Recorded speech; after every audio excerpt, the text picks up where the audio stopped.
Olá, começa agora mais uma edição do programa Ateliê de Negócios. Seja muito bem-vindo.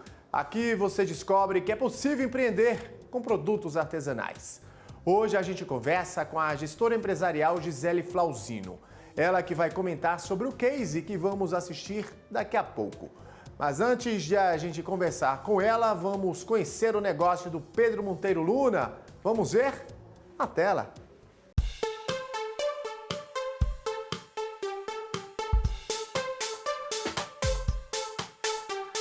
Meu nome é Pedro Luna, eu tenho 33 anos, sou arquiteto de formação, marceneiro e designer.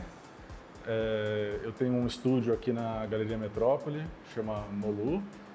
Estou aqui desde o começo do ano, mas o meu estúdio está com 1 ano e meio, propriamente dito, que está acontecendo, mas eu venho desenvolvendo peças para ele e sonhando para acontecer já um pouco meio desde que me formei arquiteto. Trabalhei 5 anos no escritório de arquitetura, que também tinha um pé no design. Depois trabalhei até em um outro escritório, então trabalhei no Super Limão Estúdio e trabalhei no Ateliê Carlos Mota, que são escritórios que trabalham com arquitetura, mas também trabalham bastante com design.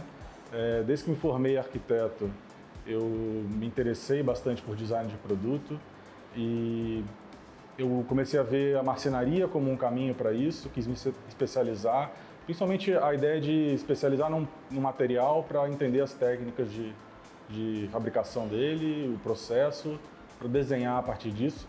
Fiz alguns cursos de marcenaria com o Morito Ebini, que é um baita marceneiro japonês que mora em Santo Antônio do Pinhal, foi uma experiência super bacana.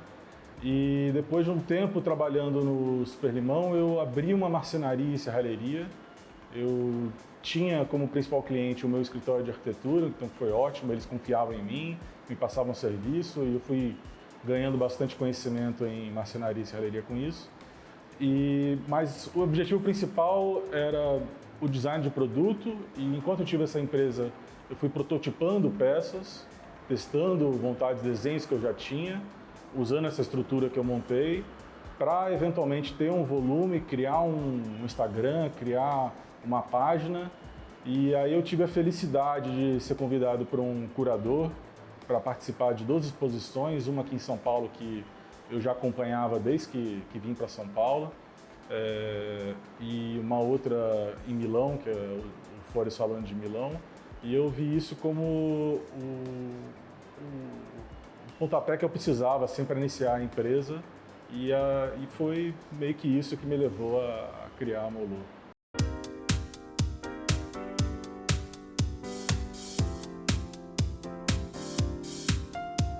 Hoje em dia eu trabalho com 2 linhas, a Trabalhadores e a Terra, e eu iniciei a Molu com a linha Trabalhadores, iniciei vendendo esses produtos. São peças baseadas em cabos de enxada de roxinho, que é uma madeira dura, nobre, que tem uma coloração super específica, que é usada em marcenaria diversa, e eu descobri que existia esse cabo de enxada e me deparei com uma ideia de que aquilo era quase que um pé pronto de um móvel. Resolvi explorar esse material pela curiosidade, pela felicidade de encontrar e ter essa ideia, mas também pela minha falta de ter uma marcenaria grande. Então um dos caminhos foi esse também, a facilidade de conseguir trabalhar com a madeira sem ter uma estrutura muito grande. Isso também me atraiu no começo. E aí eu comecei a desenhar essas peças que todas elas têm o pé como o cabo de enxada de roxinho.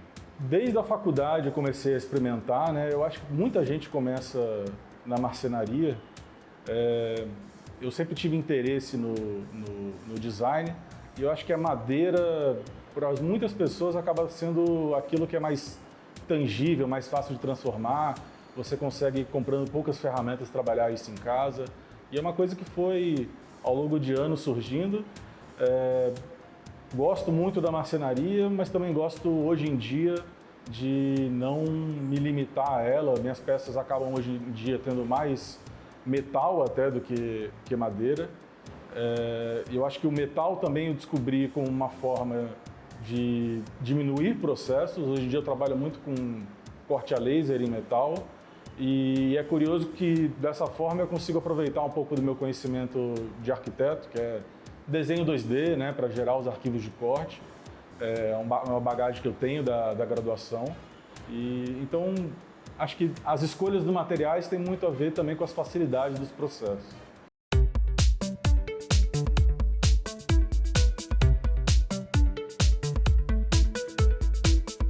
A primeira peça que eu vendi foi um banquinho inchada.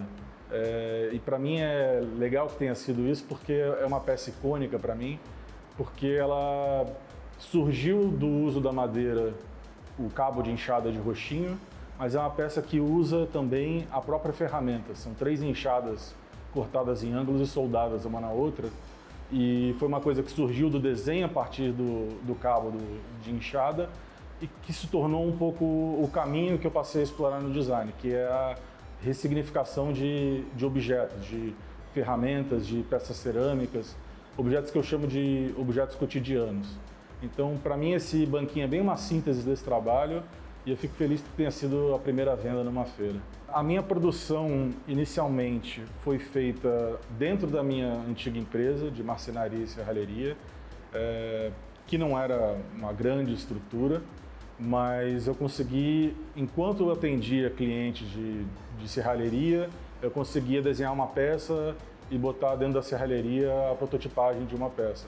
Eu inicialmente montei um negócio, cheguei a ter funcionários, né, mas depois eu não me senti um grande gestor ou muito preparado para gerir uma equipe grande e eu achei melhor ir para um caminho de terceirizar alguns serviços. Hoje em dia eu trabalho terceirizando praticamente todos os serviços, tirando a marcenaria que eu ainda faço. Mas a primeira peça eu fiz nesse ambiente, em paralelo. Claro, foi um primeiro protótipo que foi evoluindo, mas lembro muito de ter sido essa experimentação na serralheria.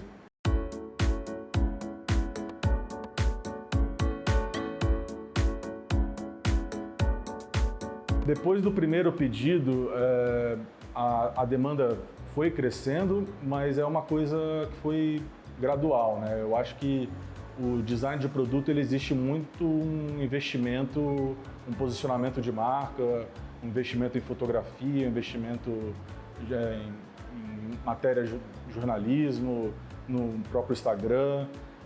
Então esse crescimento de vendas foi gradual. Hoje em dia eu tenho um volume de vendas relativamente constante, né? Varia ao longo do ano, mas eu sei o que esperar. Mas eu tenho um estúdio relativamente novo, assim, a minha primeira venda não tem nem 2 anos. Então é um processo que eu sinto que estou ganhando um certo reconhecimento na área com arquitetos, com clientes finais, mas é uma área que eu sinto que eu tenho blocos 3Ds que estão disponíveis ali, eu fico imaginando quantos arquitetos estão me descobrindo agora e colocando num projeto, e um projeto de arquitetura é uma coisa que às vezes leva 6 meses, leva 1 ano para se concretizar. Eu tenho essa noção até um pouco por vendas, que eu sei que eu faço um orçamento e fecham às vezes 1 ano depois. Então, um estúdio novo tem uma tendência a iniciar um pouco devagar, mas eu estou numa situação um pouco mais confortável agora. A Molu Design, para mim, é um sonho que eu tenho há mais ou menos uns 10 anos, que eu fui crescendo na faculdade, no escritório que eu trabalhava. É um sonho que aconteceu relativamente rápido, em 1 ano e meio eu sinto que conquistei bastante coisa do que eu esperava, mas consegui agora montar um showroom, né? Estou aqui na Galeria Metrópole, num coletivo que para mim tem sido uma experiência super positiva, conviver com outros designers, acrescentar, fomentar, pensar em projetos. Mas para mim a Molu é principalmente um potencial de concretizar as minhas vontades criativas, assim, e materializar isso em imóveis.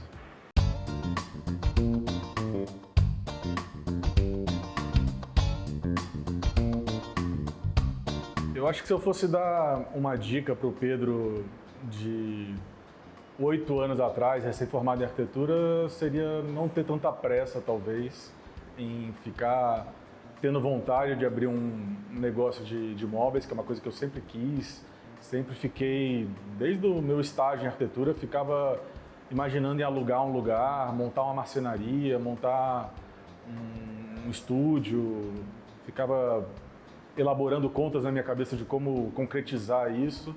E eu acho que, na verdade, o processo se deu num tempo correto. Eu acho que a experiência que eu ganhei nesse tempo está se mostrando útil para não estar abrindo algo de cara agora sem uma imagem legal, sem estar apresentando um produto bacana.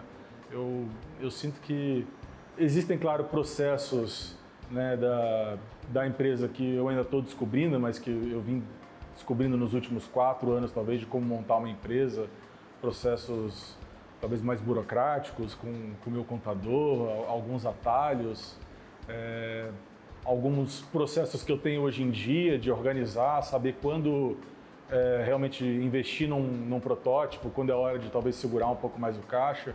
São coisas que são aprendizados mais recentes, mas eu sinto que a gente vai ganhando com o tempo, mas eu sinto que o principal eu tinha muita ansiedade em querer fazer algo logo, e hoje eu vejo que a experiência me permite fazer hoje algo com uma apresentação que me gera um retorno mais interessante. Inicialmente, a apresentação da Molu foi assim, a ideia de mostrar a Molu, mostrar minhas peças.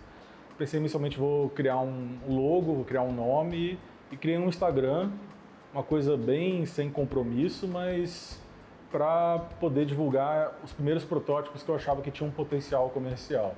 Esses primeiros protótipos eu fui fazendo e eu mesmo fui fotografando as peças. Eu sinto que, assim, sempre gostei de fotografia, tinha uma máquina mais ou menos boa, mas também nunca tinha feito isso e eu acho que fui aprendendo também um pouco com erros e acertos, tirar fotos em estilo, né? Tentar copiar também, me inspirar em o que outros estavam fazendo, entender como é que isso estava sendo apresentado. Fui alimentando esse Instagram, eu acredito que levou uns 6 meses de eu criar isso e ir alimentando, até eu ter a sorte de um curador achar isso e me convidar para uma exposição.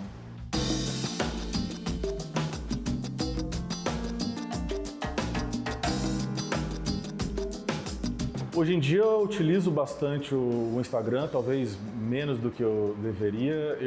Eu mesmo faço o gerenciamento.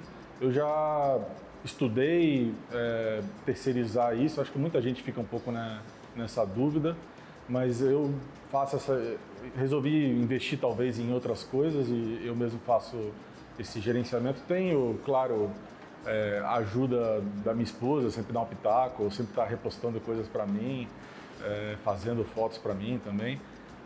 Ela é arquiteta, também tem um super bom gosto, ajuda com isso. Mas eu mesmo alimento ele, tento ter uma periodicidade controlada, né? Nem sempre isso acontece na correria do dia a dia. Eu utilizo ele como portfólio, principalmente, né? Eu tento apresentar novos lançamentos, tento alimentar fotos com uma certa coerência, tentando levar a via artística do estúdio. Tenho a loja montada nele ali, tem um link para a loja que leva para o meu site, na verdade, e aí a pessoa consegue entrar em contato comigo, fazer a compra do produto. E eu vendo também, através do meu Instagram, eu direciono também para um e-commerce que muitos designers comercializam, que é a Buban, que é um e-commerce com curadoria de design, que também eu diria que é 50% das minhas vendas, talvez, sejam por lá. O meu conhecimento do fazer, né, o manual, ele foi bem empírico inicialmente, sempre, acho que muita gente começa assim, né, pega para mexer numa madeira em casa, acho que eu fiz isso muito na faculdade, também me juntava a outros colegas e a gente inventava de fazer um banco para a faculdade, alguma coisa assim. sempre tive essa vontade de mexer, desde criança brincava um pouco de desmontar coisas e remontar tal. Mas depois que me formei, eu resolvi partir para marcenaria, como essa primeira janela para transformar materiais, e me indicaram, eu sou natural de São José dos Campos, né?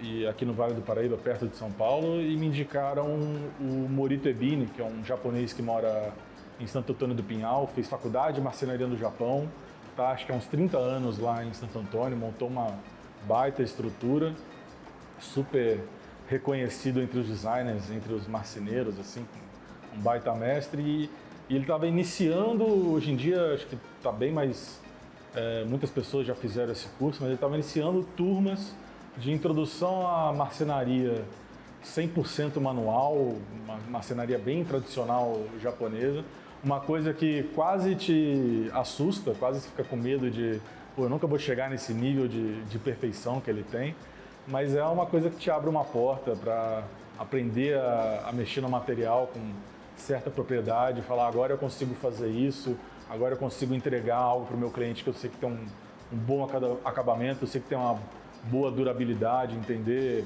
umidade da madeira, saber como ela vai trabalhar com o tempo, saber que você vai entregar um produto que você não vai ter daqui a um ano a pessoa vindo atrás de você falar trincou, desencaixou. Então, você se fazer um curso um pouco mais avançado, eu acho que te permite uma tranquilidade também, né, no entregar um produto.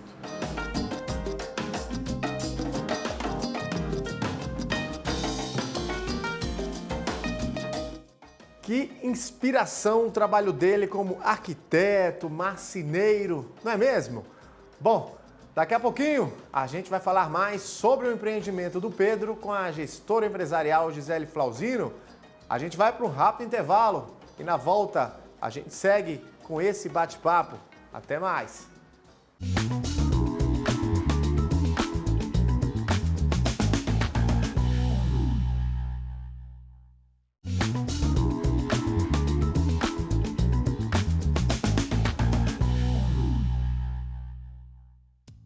De volta com o programa Ateliê de Negócios aqui no canal Empreender. No primeiro bloco, você conheceu o empreendimento Molu Design do Pedro Monteiro Luna, que trabalha com objetos cotidianos, utilizando ferramentas, cabos de madeira e peças de cerâmica como ponto de partida. Neste bloco, vamos conhecer um pouquinho mais do empreendimento do Pedro. Na tela. A logística aqui do estúdio, ela em geral funciona com encomenda, principalmente porque eu tenho peças grandes e eu não tenho um grande estoque, e também porque eu tenho trabalhado com uma diversidade grande de produtos. Acho que eu já tenho um pouco mais de 20 imóveis em catálogo. O que eu tenho tentado fazer também, principalmente agora que eu abri um showroom, que eu trabalho com um showroom com hora marcada, mas no dia a dia eu estou aqui, é uma loja aberta, eu atendo todo mundo que está passando aqui, principalmente aos sábados tem um movimento legal aqui na galeria. E eu tenho tentado fazer peças menores, que eu consigo gerar um estoque e vender, até porque o design é um processo de venda, né? É muito difícil alguém chegar aqui num dia, descobrir uma cadeira e levar ela para casa para botar na mesa de jantar. A pessoa namora um produto maior assim por um tempo, porque é uma escolha que ela vai fazer, uma peça que vai ficar na casa dela por 20, 30 anos. Então eu tenho procurado desenvolver vasinhos, objetos menores, e eles sim, como são menores também, eu consigo fazer um pouco de estoque, deixar aqui na loja e atender essa venda do dia a dia.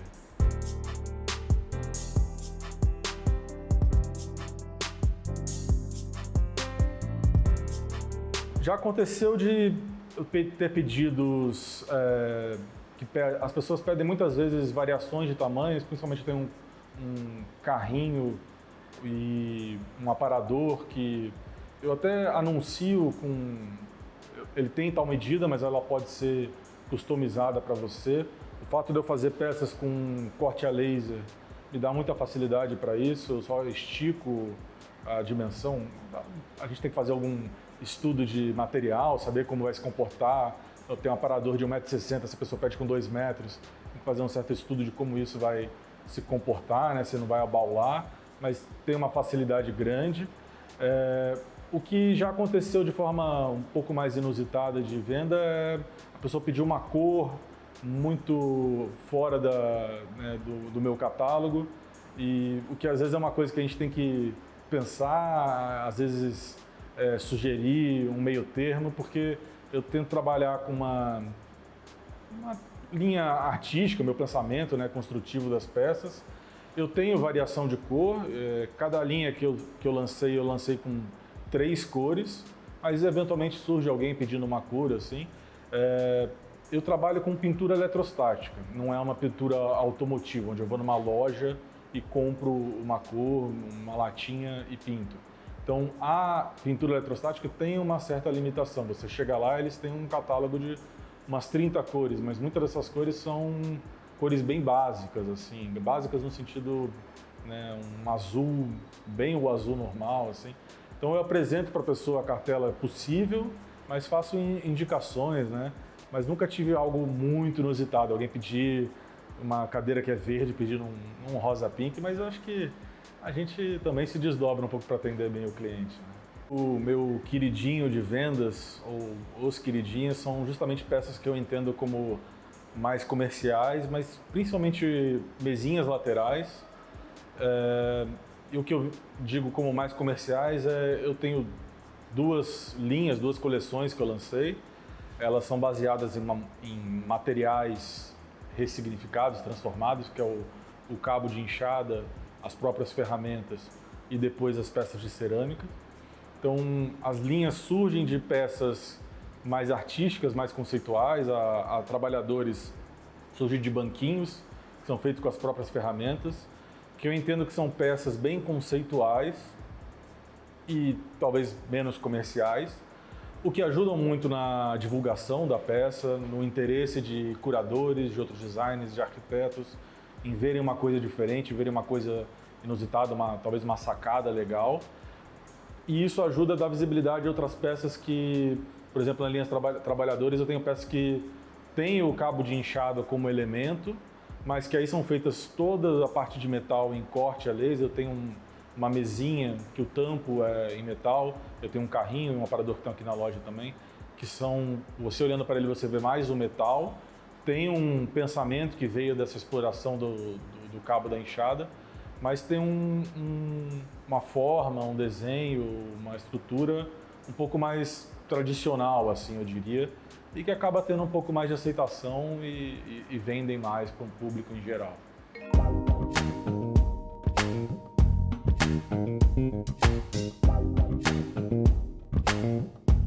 As outras etapas, talvez mais burocráticas da Molu, eu tive ajuda, indicação de, por exemplo, de contabilidade, né? Que eu tenho um contador que me atende, mas eu mesmo faço, por exemplo, a emissão de notas e o financeiro, o balanço da empresa eu mesmo faço, até porque eu trabalho com um design, peças, mobiliário, com um valor aquisitivo, não um valor aquisitivo, mas um valor percebido talvez relativamente alto.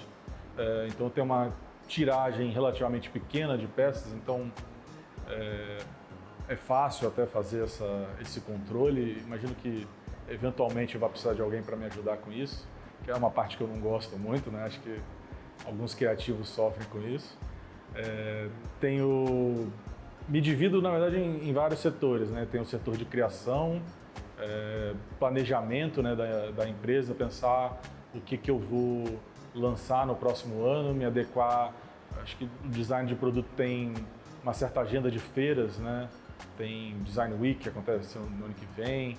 Para mim tem uma feira muito importante, que é a MAD, Mercado Arte e Design.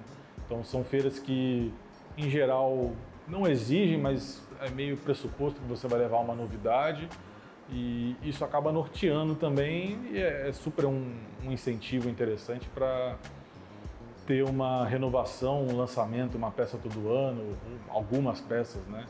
Então existe esse planejamento aqui dentro da minha cabeça, botar no papel, entender que peças que eu vou lançar, separar uma verba para prototipagem dessas peças é importante. Eu acho que é uma coisa que ainda estou aprendendo a fazer, a controlar esse financeiro. Acho que no começo eu pensava numa peça, já queria de cara fazer ela. Eu acho que é bom hoje em dia ter uma ideia, avaliar ela, entender o potencial comercial dela, entender o quanto eu vou gastar num protótipo. O gasto de um protótipo não é simplesmente o valor da peça, é o tempo que eu vou gastar nisso, é a margem de erro daquilo não dar certo, refazer. Então ter um pouco de cuidado de refazer, de pensar nesse protótipo. E tem um investimento depois de fotografia, né, divulgação disso. Eu inicialmente fazia todas as minhas fotos, hoje em dia eu tenho tentado terceirizar esse serviço também. Fica muito melhor, é uma coisa que eu até consigo tirar boas fotos, mas eu gasto um dia inteiro tirando fotos para ter 1, 2, 3 fotos boas. O fotógrafo profissional é muito mais assertivo nisso, fora a quantidade de horas em tratamento que eu tenho que fazer nessa foto depois. Então, tenho aprendido a conciliar, entender aquilo que vai gastar mais tempo e enxugar e me dedicar, porque eu acho que o que todo designer de produto pensa e tem vontade é 100% do tempo dele tá criando, né? E eu acho que, obviamente, a realidade não é essa. Você tem 20 funções, criar é uma delas, talvez seja a mais legal, então você tem que ir aprendendo a enxugar o seu tempo e entender qual é aquela peça que realmente vale a pena criar, que vai te dar um retorno interessante.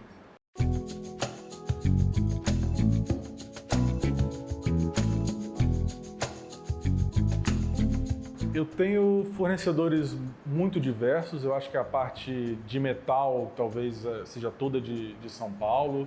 Eu tenho um lugar onde eu faço corte a laser. Eles mesmos fornecem a chapa de aço. O serralheiro é aqui em São Paulo, a pintura também é aqui em São Paulo. O tecido, o meu estofador é aqui. Mas a madeira, por exemplo, vem do Mato Grosso, de uma madeireira que eu... Primeiramente eu comprava pela internet, assim, encomendava. Hoje em dia eu já tenho contato com o fornecedor, inclusive consegui, né, ir a fundo, descobrir a origem dessa madeira, ver a certificação dessa madeira, que eu acho que é algo importante de você estar atento. E eu tenho trabalhado muito com cerâmica, uma linha que explora pratos, vasos, tijolos. Também foi uma coisa que inicialmente eu comprei numa loja de material de jardinagem aqui em São Paulo. Fiz os primeiros protótipos com isso. Depois eu corri atrás de descobrir onde era a fábrica, que é no interior, é perto de Piracicaba. Visitei essa fábrica, já conversei com o fornecedor, consegui comprar direto deles, encomendar num custo bem menor, né, num custo que eles venderiam para lojista. E eu acho que, como eu trabalho com esses materiais que não são usuais, comprar num único fornecedor é importante para eu tentar ter um padrão também de tamanhos. A cerâmica, ela, assim como a ferramenta, são peças que não são feitas para virarem móveis. É um pouco ingrato isso. A ferramenta, eu também compro de um único fornecedor, mas mesmo assim uma peça vem completamente diferente da outra. Eu trabalho com forcado, que é um tipo de garfo, né, para feno. Ele vem todo torto, os dentes, então tem que botar isso num gabarito na serralheria, tem que fazer uma certa triagem na hora de comprar, então é bom ir na fábrica para isso. A cerâmica é a mesma coisa, eu vou na fábrica já com as medidas padrões que eu quero encontrar, porque a cerâmica é um material artesanal que vai para uma queima, ele contrai e tem essa variação de tamanho, então tem que ter esse cuidado. Então tem tanto esse lado de achar o fornecedor, ir até ele, conseguir ter melhores preços, né? É importante, mas também essa questão de olhar o material, né? A madeira também, enfim, todo esse material é legal você estar junto, ver a qualidade dele.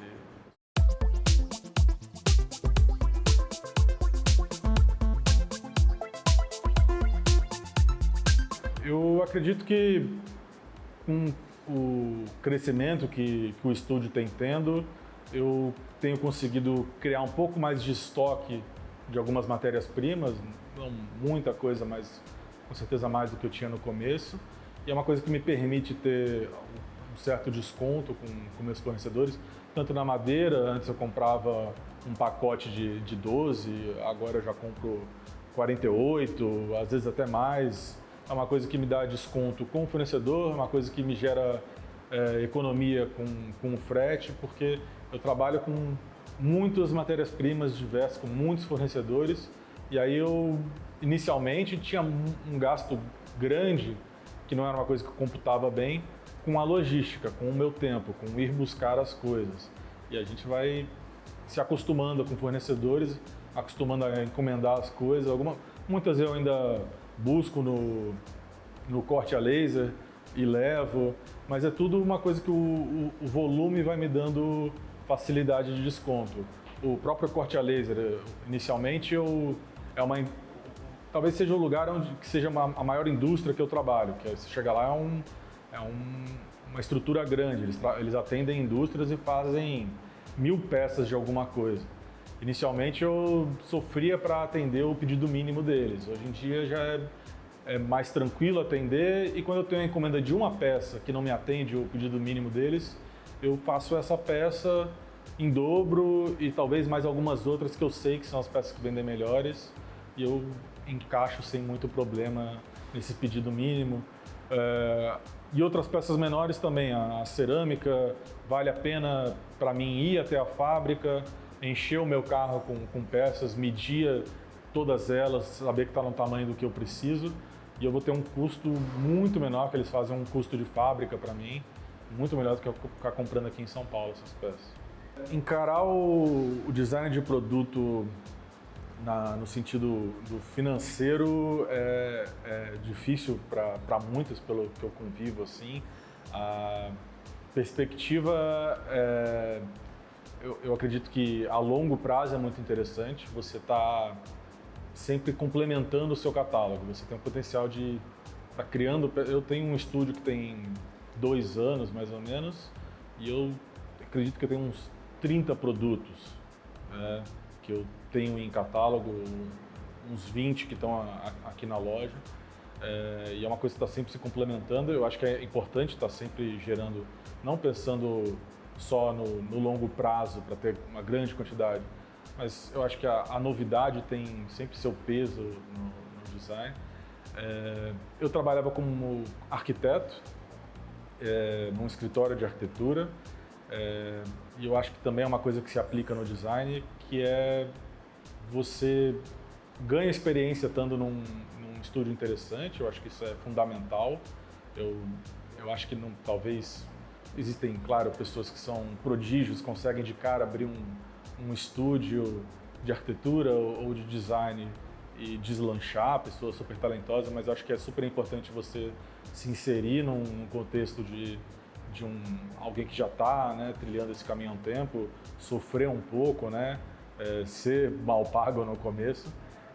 Mas eu acho que também é importante entender que abrir o seu é o caminho para conseguir ter um potencial financeiro muito mais interessante a longo prazo, né?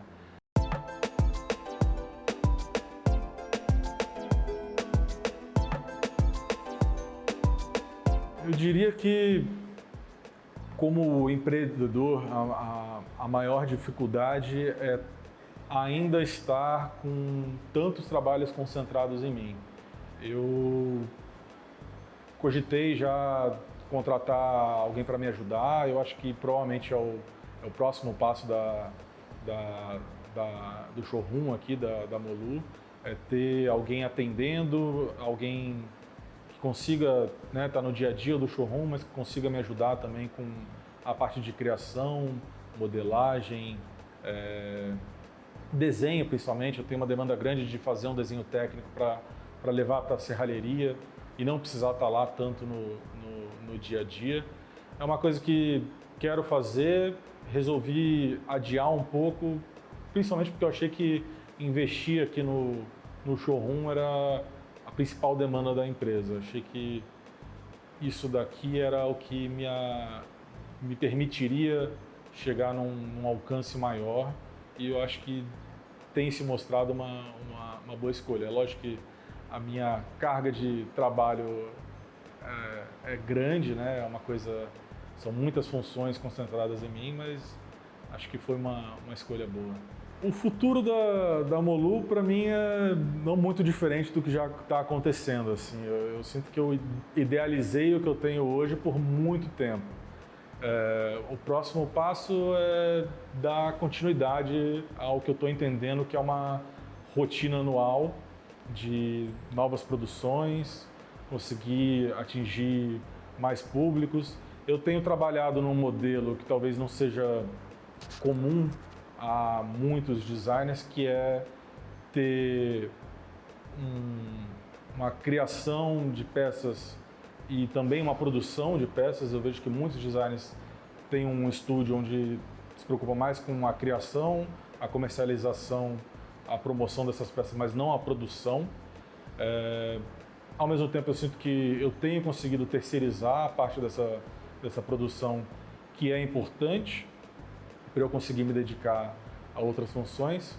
Eu imagino que tudo dando certo, eu vá eventualmente voltar a ter uma coisa que eu já tive no passado, que é ter uma oficina, não só a oficina que eu tenho aqui, que é uma oficina onde só eu trabalho, mas ter uma oficina talvez maior, onde eu consiga ter otimizado e também controlar um pouco melhor em questão de prazo, ter provavelmente um serralheiro contratado meu, onde eu consiga, né, tá sempre fazendo girar isso e principalmente não depender de terceiros em questão de prazo. Eu acho que, felizmente, é uma coisa que eu tenho conseguido controlar bem, não atrasar as minhas entregas, mas é uma coisa que, conforme a demanda, as encomendas vão crescendo, começa a preocupar. Eu vou pedindo mais prazo, mas eu começo a ter medo de atrasar pedido dos meus clientes, e é uma coisa que acho que com o tempo a empresa cresce e eu vou ter mais gente aí para me ajudar com isso.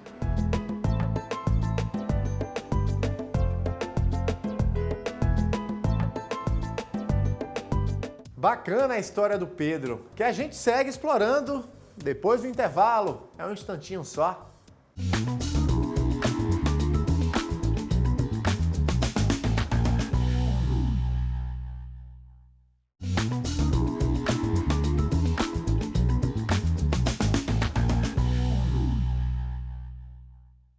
E o programa Ateliê de Negócios está de volta aqui na tela do canal Empreender.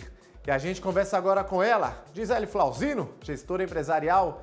Gisele, querida, seja bem-vinda aqui ao canal Empreender para esta edição do programa Ateliê de Negócios. Olá, é um prazer estar aqui com vocês para falar de mais um case inspirador de sucesso, que é a Molu Designer. E eu te pergunto, o que é que você achou aí do negócio do Pedro? O negócio do Pedro, ele é totalmente exclusivo. Então, ele já identificou qual o público dele, ele entendeu o nicho que ele vai trabalhar. O público que procura o Pedro é um público que quer uma exclusividade total, não quer ver a mesma peça em outro local. Então, ele já entendeu isso, ele já teve uma experiência, né, que foi super bacana, que foi onde ele decidiu entrar no empreendedorismo. Então, ele teve alguns desafios aí em relação à contabilidade, como ele comentou com a gente, porém, ele conseguiu superar e está indo super bem, recebendo convites, inclusive, para participar de eventos importantíssimos e renomados de designer na Grande São Paulo. Agora, Gisele, a gente sabe que isso acontece não só na arquitetura, na marcenaria, no artesanato, né? Peças únicas, exclusivas, conceituais fazem todo o diferencial, não é isso? Exatamente. E além de tudo, o negócio dele é super elegante, então ele consegue atingir o público tanto de escritórios como de casas. Então, assim, o negócio de artesanato, esse perfil de quem procura é um nicho totalmente exclusivo. Então, o que a gente consegue visualizar em relação a esses ateliês, né, esse de negócio que abre por exclusividade? Ele sempre vai ter cliente para comprar, desde que ele consiga fazer um marketing diferenciado. Ele já está no Instagram, ele já descobriu o público dele, quando se descobre o nicho que você vai trabalhar, você já está 50% assim, na frente dos seus concorrentes. Por quê? Porque na hora de fazer um impulsionamento digital, é muito mais fácil atingir o público necessário. Então, o público do Pedro é o público de arquitetos, designers. Ele está indo no caminho super bacana e eu posso dizer que ele é uma inspiração para os novos designers que estão vindo por aí. E a gente sabe que essa diversificação, né, de peças, de produtos, de serviços, é muito importante, né, principalmente para quem empreende no Brasil, né, seja independentemente, na verdade, do ramo de atuação, né, Gisele? Exatamente, isso serve para todos os ramos, né? Como a gente fala sempre no negócio, você precisa entender para quem vai ser o seu comprador, precisa saber precificar, né? Que é super importante, qual o preço que você vai estar utilizando para você não cobrar nem a menos, nem a mais, um preço justo, que o seu comprador ele tenha o poder aquisitivo para pagar. E o diferencial também é gerar o desejo. Como que se gera um desejo no comprador, né, no cliente? É fazendo realmente esse perfil diferente, seja diferencial, exclusivo. Então, assim, isso gera muito desejo. Todo mundo quer uma peça única na sua casa, né? Principalmente para mostrar para um amigo, para receber uma visita, no caso de designer. Né? No caso de roupa, as pessoas também, né, mudando um pouquinho aí de nicho, mas como a gente está pegando vários empreendedores, no caso de roupa, ninguém quer aparecer numa festa com a mesma roupa, com mais 3 pessoas com a mesma roupa. Então, assim, exclusividade é o que os clientes procuram hoje em dia. Então, Gisele, o Pedro até conta que uma das dificuldades dele foi justamente com relação a formalizar a empresa, né? E aí eu te pergunto, qual a importância dessa formalização para quem quer ou quem pretende empreender no Brasil? A formalização faz parte do processo da abertura da empresa, né? Então, assim, na formalização de uma empresa, você tem tanto na necessidade de dar entrada no INPI, que é o registro de marca, inicia-se daí, né? Com o registro da sua marca. É importantíssimo para que outra pessoa não utilize dela no futuro. Todos os alvarás de funcionamento, super importante, né? A contratação de uma boa contabilidade, onde onde o empreendedor vai conseguir entender qual é o melhor caminho, qual a melhor empresa, se é no Simples, qual é o melhor caminho a seguir em relação aos impostos, tá? E isso é um detalhe que é extremamente importante colocar na ponta do lápis para o empreendedor aí não perder dinheiro. Além disso, a precificação, como eu já tinha comentado aqui, é importante. Então, assim, é uma série de processos. Quando o empreendedor ele fala assim, eu quero abrir meu negócio, chegou a minha hora, não é só simplesmente pensar em uma marca e abrir e ir vendendo. Não, existem processos importantes. Se você quer ser uma marca reconhecida, se você quer ter um crescimento empresarial, que precisam ser seguidos. E esses que eu comentei são os principais: abertura de empresa, ver a melhor taxa de juros no cartão, inclusive a melhor negociação com o banco, qual vai ser a melhor taxa de juros, né? Entender qual vai ser o seu parcelamento. Então, tudo isso é extremamente importante. Fornecedor, quem vai ser os seus parceiros, procurar o melhor preço, a melhor qualidade, que é super importante também. Então, esses são algumas coisas principais que não podem faltar nos processos, tá? Além de todos esses pontos, Gisele, que você nos trouxe aqui, quando o empreendedor ele se formaliza, quando ele se torna um microempreendedor individual ou uma microempresa, né? Optante ali do Simples Nacional, é fundamental também a gente trazer aqui que ele também vai ter aí acesso a crédito com taxas de juros mais interessantes, né?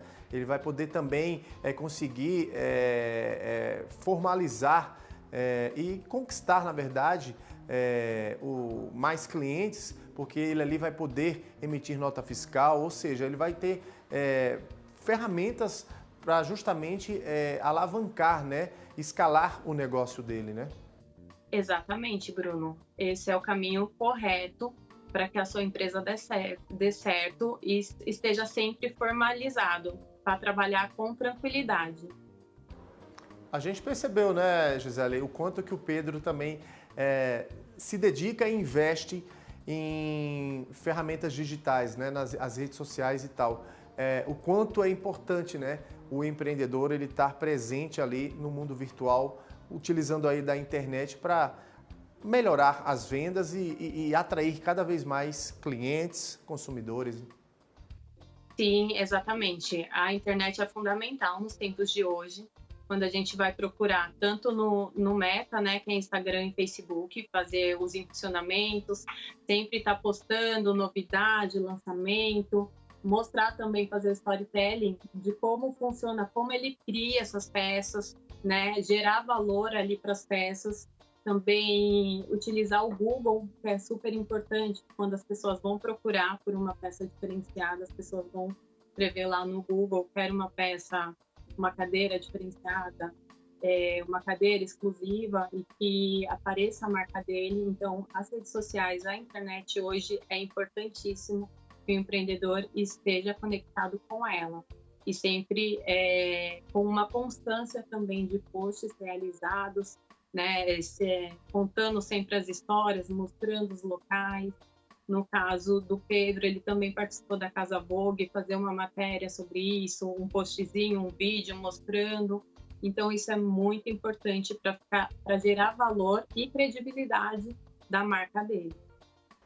Esse mercado de decoração, de mobília, ele é também muito concorrido. Qual seria aí um diferencial para que não só o Pedro, mas outros empreendedores também que atuam nesse modelo de negócio pode ali aplicar, praticar para que ele de fato seja um diferencial nesse setor, né, nesse mercado tão competitivo, na sua opinião? Exatamente. Os detalhes são importantíssimos nessa concorrência, né, nesse setor, porque realmente tem muita concorrência e os valores também são muito diferentes. Então, assim, gerar credibilidade, gerar valor, mostrar que os móveis são diferenciados, são móveis de qualidade e despertar essa consciência no consumidor, isso é o que vai trazer a diferenciação. Então, assim, móveis elegantes, no caso do Pedro, né, os móveis são elegantes, tem um designer exclusivo, é sofisticado. Então, gerar o desejo no consumidor é importantíssimo e mostrar a entrega, né? O diferencial da entrega, gravar uns feedback, colocar um feedback também de alguns clientes que receberam, mostrar sempre quais os eventos que eles participam, as casas que eles decoram, os escritórios, qual é o diferencial deles. Então, assim, ao invés de focar no concorrente, começar a focar qual é o meu diferencial, qual é o diferencial da minha empresa, do que eu vou te entregar, por que você precisa comprar comigo, porque você vai querer, na verdade, comprar comigo. Então, tudo isso é uma história que você vai passando para o seu consumidor e ele vai acompanhando ali nas redes sociais, ou então, quando ele for visitar o showroom também, contar a história e o porquê daquele detalhe é importantíssimo para fazer a diferença hoje em dia. Eu falo que é uma experiência. A gente precisa sempre gerar experiência para o consumidor.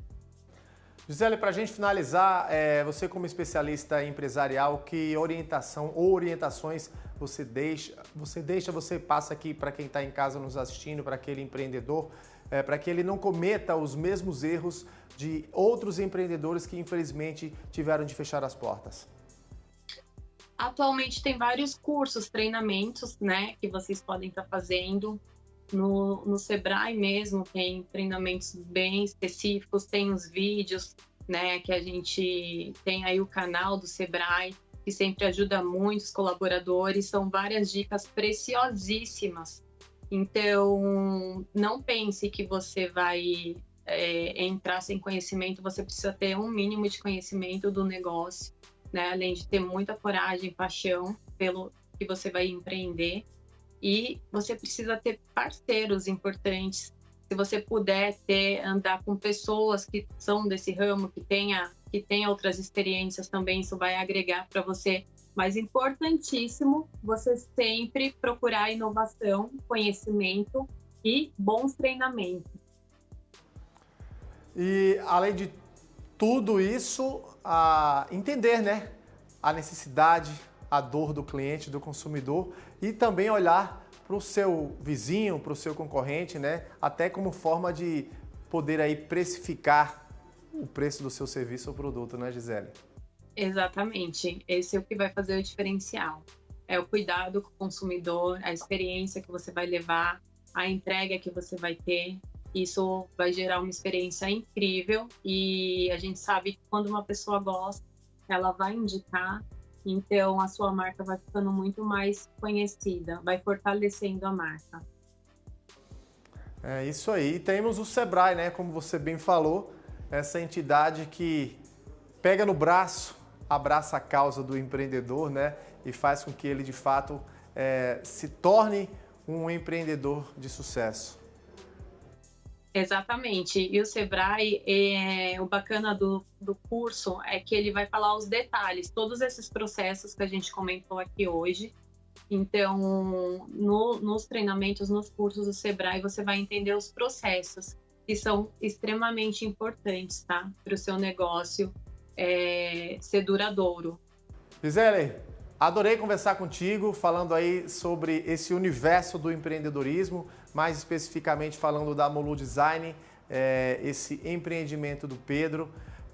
Foi um prazer conversar com você sobre mais um case de sucesso aqui nesta edição do programa Ateliê de Negócios do Canal Empreender. A Gisele Flauzino, que é gestora empresarial, essa especialista aí que tem ajudado, na verdade, muitos empreendedores a se tocarem o negócio e a crescerem cada vez mais. Eu que agradeço, foi um prazer estar com vocês e poder participar, né, do crescimento dos empreendedores no Brasil. É isso aí e até a próxima participação aqui conosco. Até. E para você de casa, muito obrigado pela sua audiência, pela sua companhia e até a próxima edição do programa Ateliê de Negócios aqui no Canal Empreender.